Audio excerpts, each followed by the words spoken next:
Of all the plagues affecting Hollywood right now, I think the live-action remake plague might actually be the worst. Hi y'all, SnarkyJay cosplay here. At the time of this video's recording, just this week, we got a first look at the live-action remake of How to Train Your Dragon, which is Hollywood's latest victim of the live-action remake plague. Now, if you're not super familiar with How to Train Your Dragon, it came out in 2010 when I was 10 years old. I went to the theaters to see it. So just 14 years later, we're already getting a live-action remake about a boy and a magical dragon. A thing that does not need to be live action and really can't be because dragons aren't f***ing real. Now before I get into the meat and potatoes of this, let's talk about the live action remake cycle. See, we're getting a live action remake of Snow White, for instance, which was originally released in 1937. We're kind of short of 100 years on that one. We've gotten live action remakes of Beauty and the Beast and Aladdin, which I think came out in the 90s. We're getting a live action remake of Lilo and Stitch, which came out in 2002.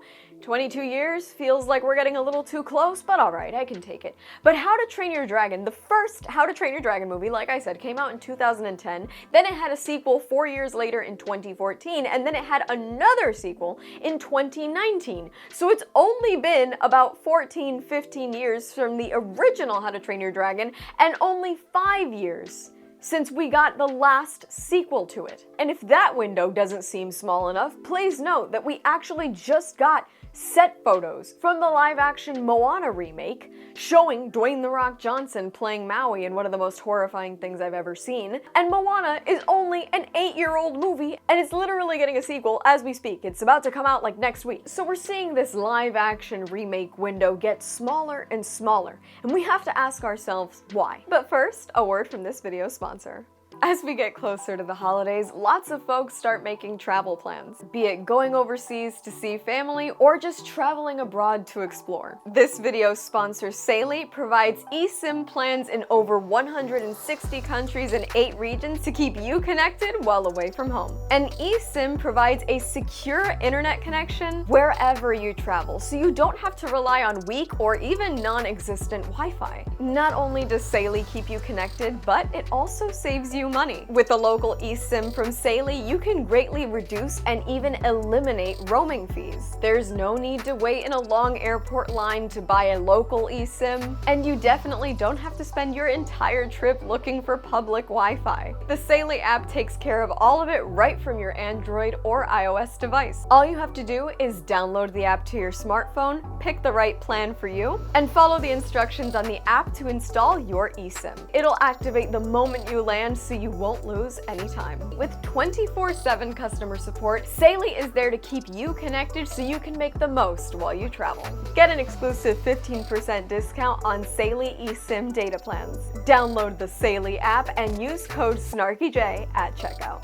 Well, in my humble opinion, I think the answer is that Hollywood is creatively bankrupt. I say that all the time on this channel, usually when I'm being bitter and complaining about the remake of The Crow, but it really is. If you look at the fact that a movie is only 8 years old. 2016 is when Moana came out, so I was already kind of too old to be really excited about it. There are children that have grown up with Moana that are still like in middle school. It's not that dated where we now need a live action remake. The reason why Hollywood continues with these live action remakes, Disney has typically been the biggest problem when it comes to this, but now we have DreamWorks jumping on that bandwagon, and I think the whole issue is that Hollywood does not have the balls or the desire to hire young talent or talent that has different ideas than what's currently going on in Hollywood right now. And so since they're unwilling to scout out new ideas, new talent, and anything fresh, they essentially go back and cannibalize aging but successful IPs so that they can stamp that name on something that's new instead of just a theater re-release of that thing, and then get more asses in seats. Childless adults might go see these things because, well, I grew up with XYZ, and people with children are undeniably gonna have to go take their kids to these because if their kid really liked Moana in 2016, of course they're gonna have to watch the live action one.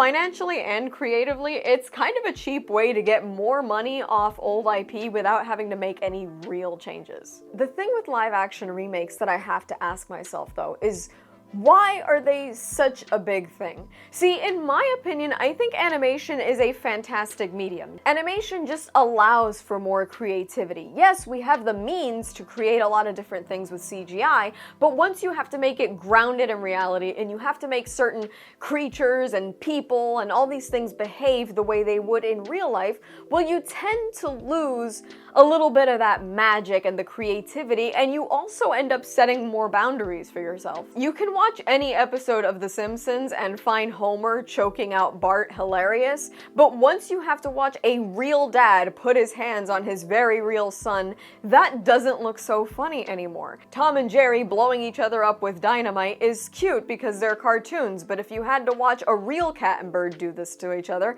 it's not as cute. And on top of that, reality is incredibly limiting when you consider the fact that they made an entire live-action remake of The Lion King. Calling it live action is almost an oxymoron because despite all our advancements in technology, we somehow haven't f***ing taught lions to speak and take creative direction. So they had to make the entire movie CGI, of course, but one of the beautiful things that I think if you go back and watch a movie like The Lion King or even DreamWorks, one of my favorite movies of all time, Spirit, Stallion and the Cimarron, these beautifully animated animals have one thing that real animals don't have, and that is f***ing eyebrows. You can't put eyebrows on a real lion, you can't put eyebrows on a real horse, so none of the lions in the Lion King live action remake are as expressive or likable as the ones in the animated original. You are so limited when you put things in live action. And so when we translate from an animated medium to live action, a lot of the creativity, a lot of the whimsy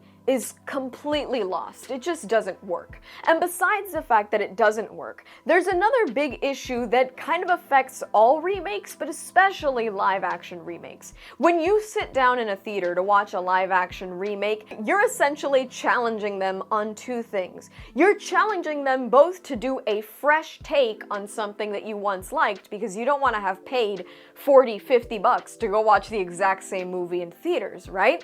But you also want to see something that's true to the original, because if they change too much of the original that you once loved, well, now they're disgracing the legacy of that original, right? And so essentially, live-action remakes of animated films find themselves in a very special, very specific, and very unfortunate situation where they're kind of damned if they do and damned if they don't. If they make a shot-for-shot remake of that original animated film, then essentially it's uncreative, it's cannibalizing the IP, and people will kind of be bored because, hey, I've seen this all before.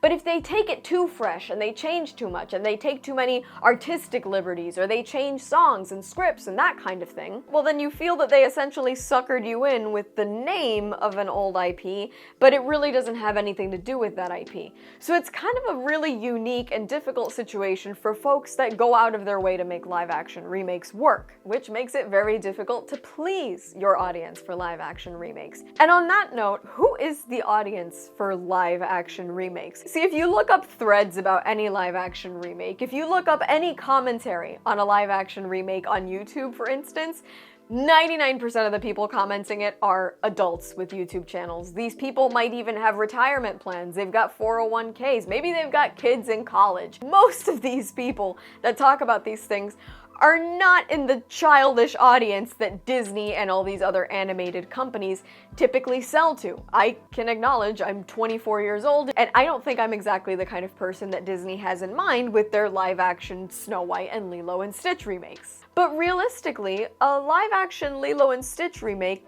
does appeal to somebody my age, because I was 2 when it came out, so I grew up watching Stitch.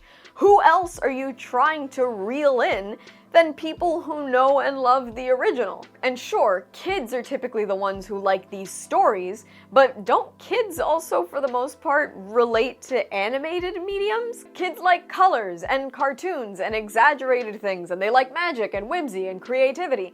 Typically, all of those are things that are found in an animated medium that essentially get muted and dulled and watered down when you move into a live action style. So essentially, yes, I'm sure they're trying to tell these stories stories in a live-action way to younger audiences, but when they make certain changes for the modern audience, aren't you trying to appeal the people who knew the original and therefore will come and watch the new one for nostalgia purposes? Companies like Disney are very obviously trying to appeal to both the old and new generations, but somehow it feels like they're not really doing very well at either one. Look, I would like to say that this live-action remake trend is going to die out soon, but for the most part, these things actually make a lot of money. The live-action remake of The Lion King made a tremendous amount of money, as did the live-action remake of Beauty and the Beast. The most recent live-action remake that didn't reel in a ton of money was The Little Mermaid, and even that actually got streamed pretty heavily on Disney+.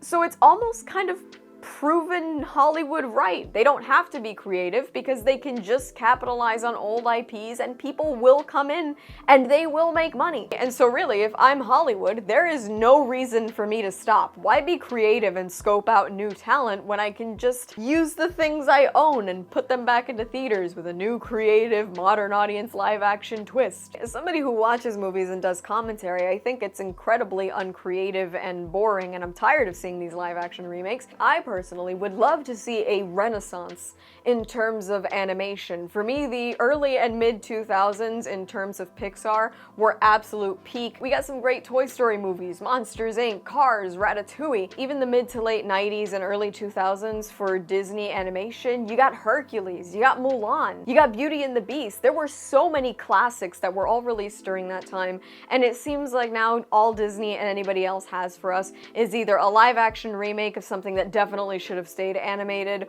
or a reboot of something that should have stayed in the 90s. There's really no new ideas coming for us, whether that comes from Hollywood avoiding hiring the right people or just not looking for that talent. It definitely is kind of disappointing seeing the box office just plagued by remakes and reboots and live action reimaginings, but maybe that's just the state of movies today. And that's all from me. I've been SnarkyJay. Thank you so much for watching. Please don't forget to like and subscribe. For more SnarkyJay, be sure to check me out on Instagram, and if you'd like to support me, this channel, and my content creation, do check out and consider subscribing to my Patreon for exclusive photo shoot sets and cosplay content. This month's special sets are Huntress, Catwoman, and Batfleck. You won't want to miss those. I'll add links to all of those in the description below, and let me know your thoughts on the live-action remake plague in the comments below.